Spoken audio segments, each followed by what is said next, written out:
আজ নার্সারিতে গিয়ে এটা আমি কি দেখলাম, চলো তোমাদের সঙ্গে সেটাই শেয়ার করা যাক। আজ আমি আর ভাই চলে গেছিলাম নার্সারিতে, আর সেখানে গিয়ে ভেবেছিলাম যে একটা গোলাপ আর একটা বোগানভেলিয়া নিয়ে আসবো।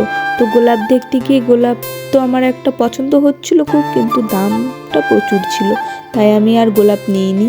কিন্তু সেইখানে গিয়ে আমি এই সবুজ রঙের গোলাপ ফুলটা দেখতে পেয়েছি। তোমরা কি কোনোদিন দেখেছো সবুজ গোলাপ? এই প্রথম আমি সবুজ গোলাপ দেখলাম।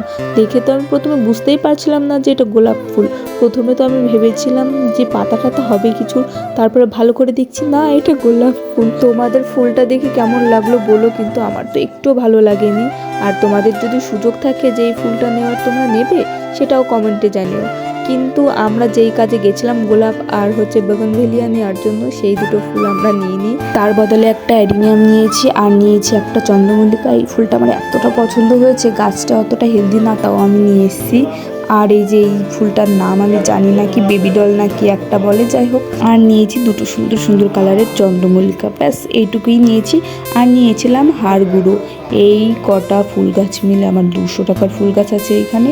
আর এই ফুলগুলো আমি পিঞ্চিং করে দিচ্ছি, কারণ এই ফুলগুলো এখন পিঞ্চিং করে দিলে পরবর্তীতে অনেক ফুল হবে। ভিডিওটা কেমন লাগলো অবশ্যই জানিও।